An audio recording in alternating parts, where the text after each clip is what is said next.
Exercise बताओ। 9.1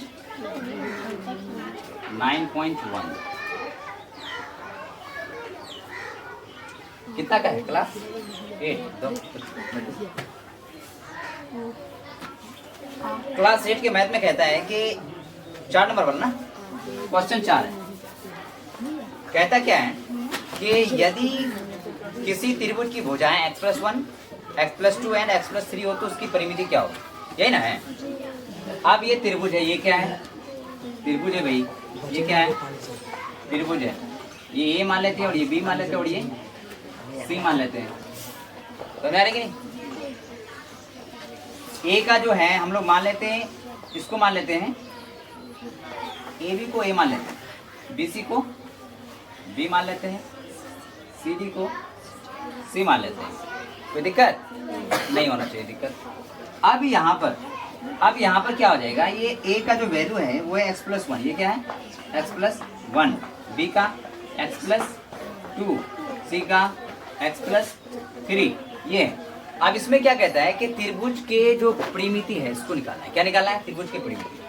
तो यहाँ पे लिखेंगे माना कि, थोड़ा स्टैंडर्ड में बनाएंगे, माना कि त्रिभुज ए बी सी में a is equal to x+1, में b is equal to x+2, c is equal to x+3। अब यहाँ निकालेंगे अकॉर्डिंग टू क्वेश्चन प्रश्न के अनुसार त्रिभुज का परिमाप। क्या निकालेंगे? त्रिभुज ए बी सी का परिमाप।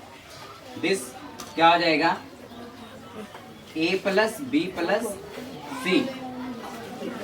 परिमिति कर दो, किताब में दे दिया परिमिति। क्या आ जाएगा? a प्लस बी प्लस सी, यानी कि तीनों भुजाओं का योग होता है। क्या होता है?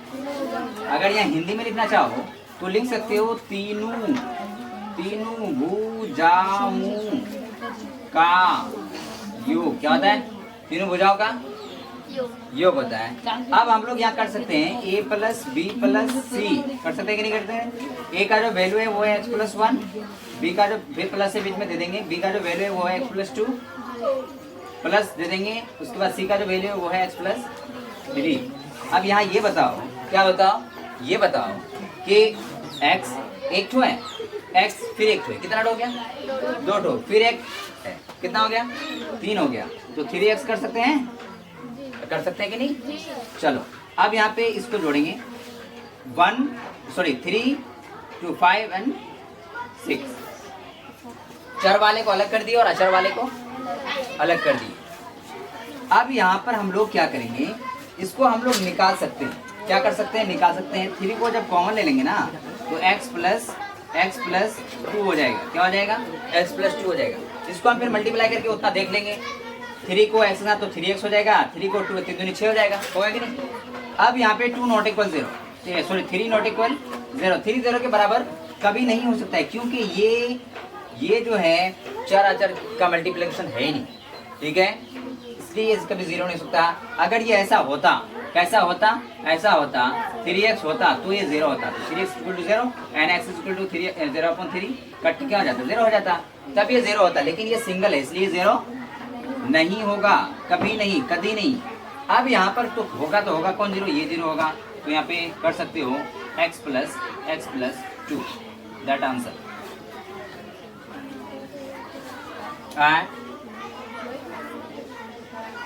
अच्छा, ये यहाँ तक आंसर छोड़ा है, कोई मसला नहीं, मैंने एक्स्ट्रा बता दिया। ये तक छोड़ा तो ये तक रख लो, क्या दिक्कत है? मैंने एक्स्ट्रा चीज़ बता दिया, थोड़ा हायर क्लास का बता दिया। 9 10 में कुछ ऐसा करना होता है तो मैंने उसका बता दिया, कोई मसला नहीं है, कर लो। वहीं तक जहाँ तक है वहीं तक आंसर उतार लो फटाक से जल्दी।